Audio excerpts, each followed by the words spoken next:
Well, good morning. I've been sitting here for about the last 15 minutes trying to figure out how I'm going to fit this inside 10, 15 minutes. So let's get going right away. Thank you very much for tuning in. Bunch of different things. I hope everybody caught the vocal chat yesterday. Our numbers blew up. We hit big numbers. We obviously hit big enough numbers because I got some emails from Vocal and they want to turn us into a featured host and a bunch of other stuff. So thank you very much.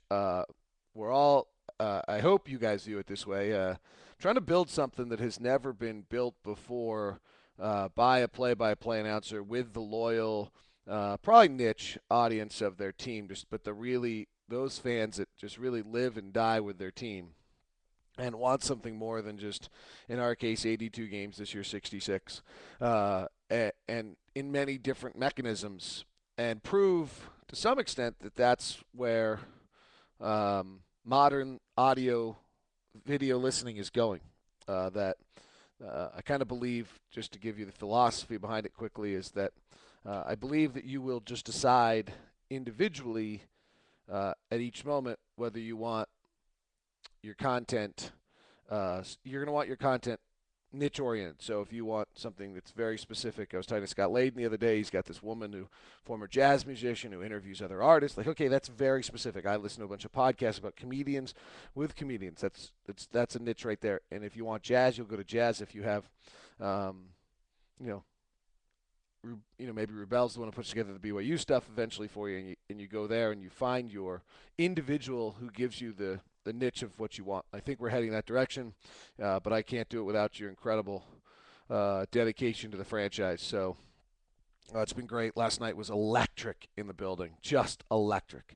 A few mistakes I made yesterday. I wanted to take care of. I searched Basketball Reference for players with 8 steals, and I didn't. There were 2 others. I said that it was the third time it ever happened. I guess Ricky Green did it a few times in the Jazz uniform, and then somebody out in New Orleans. I'll tell you what, I wish our records didn't include New Orleans. I don't know what I think should happen to that. Same way I kind of drives me nuts every time I go to Oklahoma City and their records include the Seattle franchise. It doesn't seem to me that they're the same franchise. I hate when it's the first time that's happened in Jazz history since 1976. To me, that's actually, no, it's actually the first time it's ever happened. I understand why Jonathan and his crew do that. That's what they're supposed to do. I'm not criticizing. I always wish we could have kind of pre New Orleans or pre Utah, post Utah records. All right. Last night was fabulous atmosphere. I could not believe that Paul Millsap missed that shot. Oh my gosh! And I'm too nervous to go hear my call. Is the phrase apoplectic or whatever? Epileptic? No, it wasn't like an epileptic. There's a phrase I'm looking for. I mean, I'd lost it. Like I just couldn't believe it was true, and I did. I got in this thing where I didn't want to go to commercial break because I felt like if you went to commercial break, it made it real, and if I just kept talking, it wouldn't really be real. I just couldn't believe that had just happened, and I was, oh my gosh, it was such an incredible play, and um,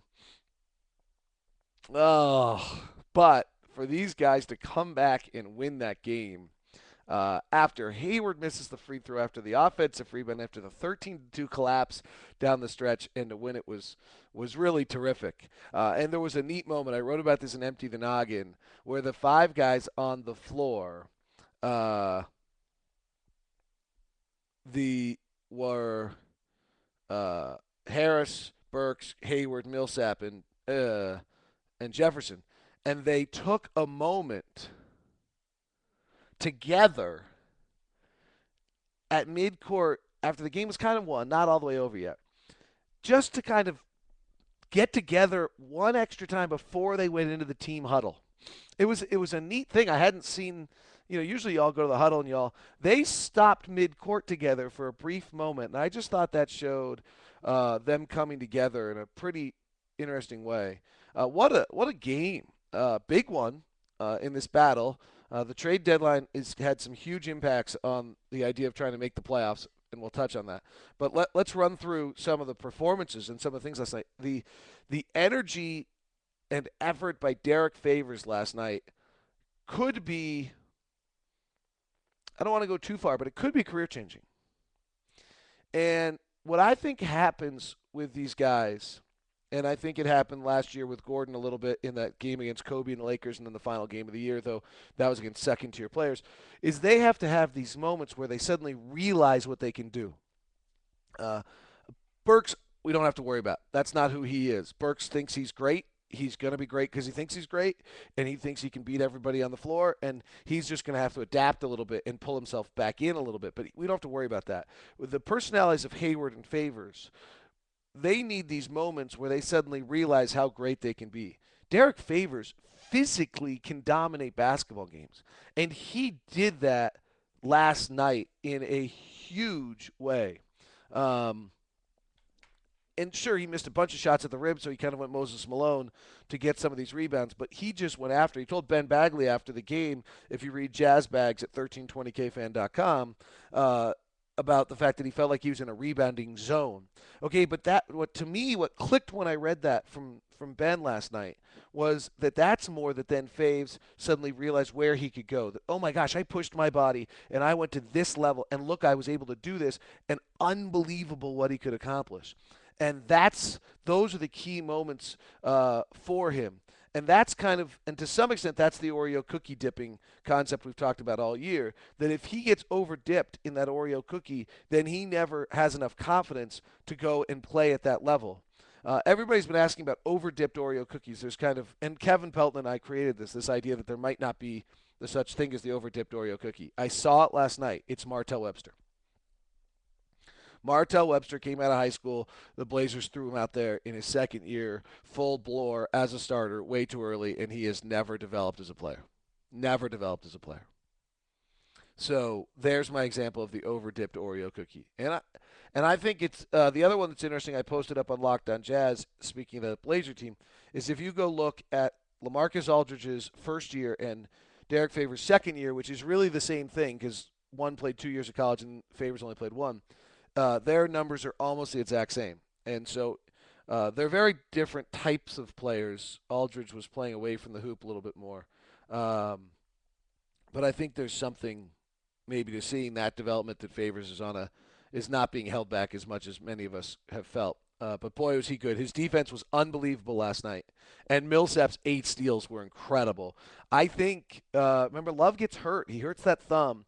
And I think Paul knew that he couldn't hold the ball because of that thumb, and I think he might have been holding the ball in a different place or holding it with a different hand than he usually does, because 6 of those steals came after that thumb injury last night. So I think that's really astute playing by Paul that he was able to take advantage of that last night. Jamal Tinsley has been very, very good, and really has been very, very good, leading this team a little bit, and Nate's got himself. I mean, Ty's got himself another issue with how he's going to deal with this when Watson comes back, because Jamal suddenly is deserving time out there. I don't know. You can play 3-point guards, but I would say the discrepancy between those three is pretty slim. It's the theme of this year. There just is so little difference between the various players. There's a bunch of breaking news, by the way, while I'm recording this. Peyton Manning will work out in Durham, North Carolina today for the Broncos. You probably know this by the time you hear it, but that's pretty cool. I wonder if I keep thinking he's going Titans. It just makes so much sense. But the Broncos defense and the combination of John Elway and everything there, and it's so perfect for the Broncos. If they could get Peyton Manning, that'd be really cool. I might have to fly to Denver for a game. All right, back to focus. And then obviously free Alec Burks. He was on it's funny, I was driving in last night, and he's on the billboards, the digital billboards, and I'm like, God, you got to play him if you can put him on a billboard. And I asked Nate, gosh darn it, I'm so worried about Nate McMillan and trying to reach him that I just did that twice. I asked Ty before the game, I said, has Burks done anything wrong? He said, no, he's done everything right. It's my job to play him. I got to do a better job of that. Well, he certainly did. Turns out CJ had the flu. Let's hope that he had Wally Pipp flu. If for those you want to go back and look that up on the internet, Wally Pipp would be a nice thing to see in that regard. And Burks is just incredible. He's just unfazed by the environment. He just thinks he can belong, but he's playing so much more inside of himself. He's really good.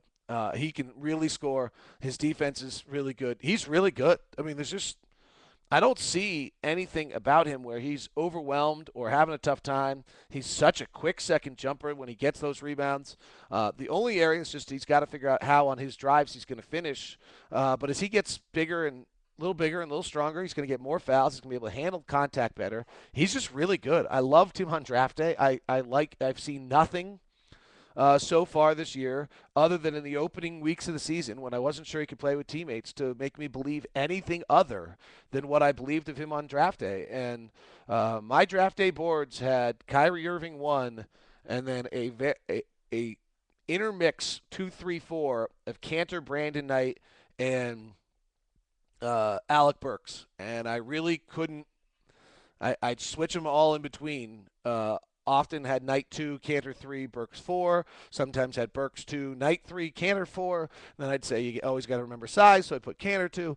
Regardless, those were the 4 guys in the draft that I thought were really, really good, or at least had a chance to be really, really good. And I didn't love Derek Williams or Jonas Valanciunas or some of these other guys.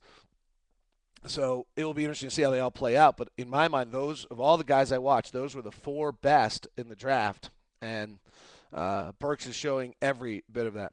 So that's, I mean, there's a lot to talk about. Al Jefferson's got to play defense better, by the way. Okay? And I don't know what he can't defend the pick and roll in space. If you watch what's going on, when we get a pick and roll on the side and it's free throw line extended or low, he's pretty good defensively. But when he gets the pick and roll up high and he has to guard space, it's a disaster.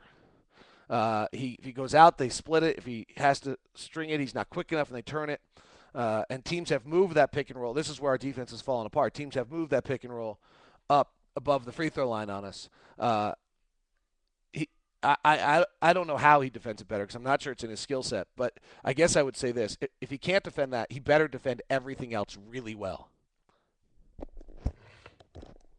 because that's an area where he's got to get better, uh, and that's really a problem. All right, trade deadline. The fact that Jazz didn't get a deal done actually makes a lot of sense. Here's what I think took place. And I have a podcast with Kevin O'Connor that's up for you on the site. And a reminder for you that hopefully you got it.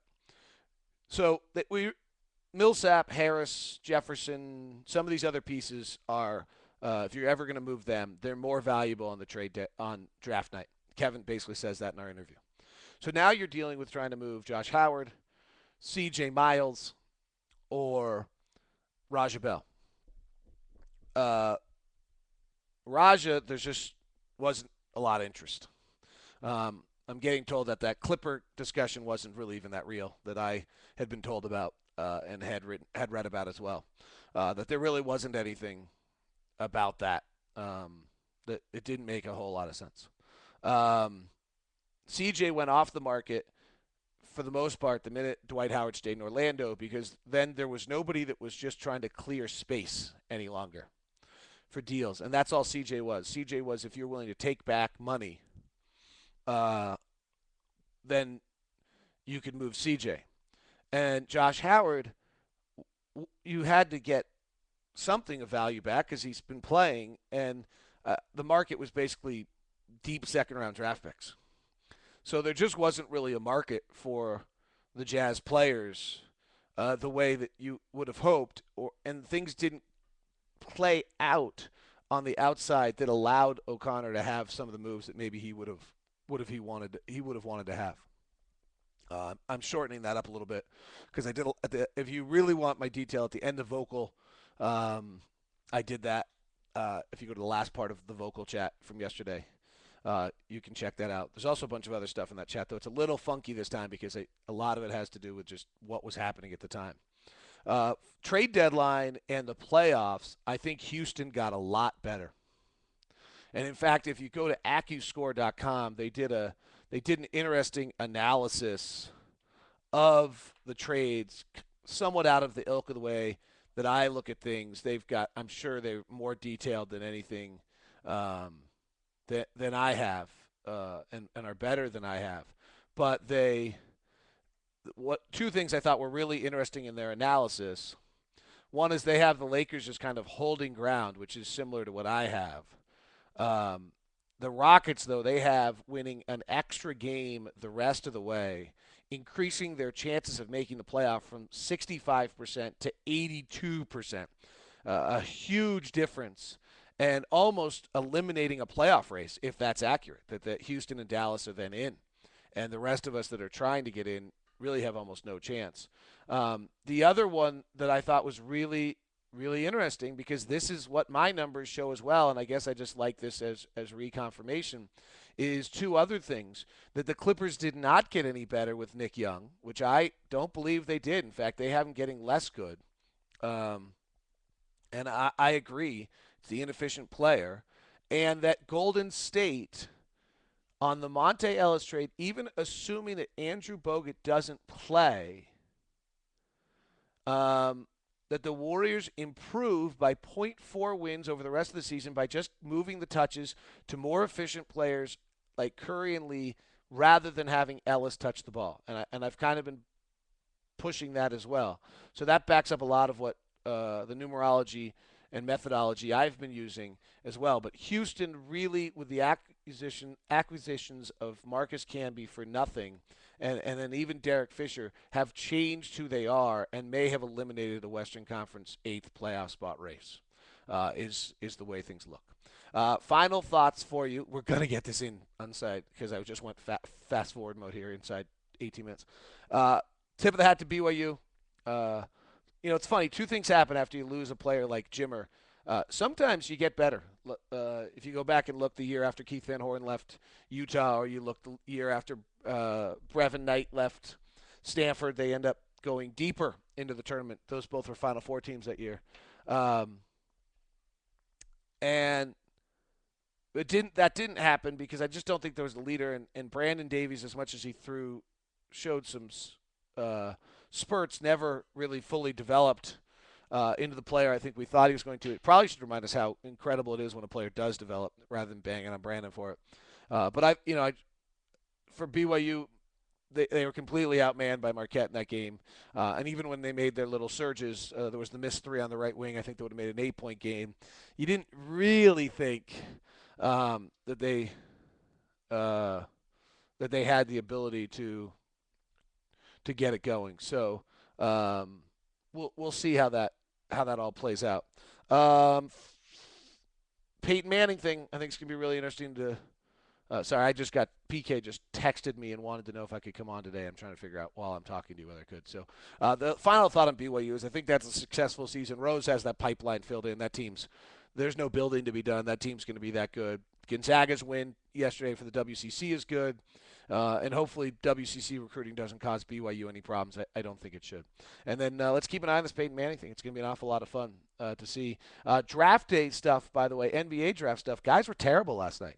Really important players to the draft last night were terrible. Perry Jones at Baylor has just not played every day. You have to really begin to worry a little bit about who he is. The Kentucky kids didn't have a game that I think really makes you worry or makes you that interested. But Drummond at Connecticut, who I was hoping to see, goes 26 minutes, 1 of 4, 3 rebounds, 5 fouls. And even Jeremy Lamb last night was 6 of 15. It's going to really take some work by scouts to figure out which one of these guys are going to be able to step out of the collegiate games restrictions, because the college game sucks, and be able to figure out how to play at an NBA level. But Perry Jones last night did have 11 rebounds, but 1 of 6 offensively. Those guys are. It's going to be interesting. Oh, by the way, the other huge winner on the trade deadline was Portland. They had a terrible day with everything else, but to get New Jersey is just destroying their franchise in this quest to keep Darren. They traded their first-round pick, protected just 1 through 3. Unbelievable. All right, see you guys. I got to end this thing. There's just so much stuff. See you.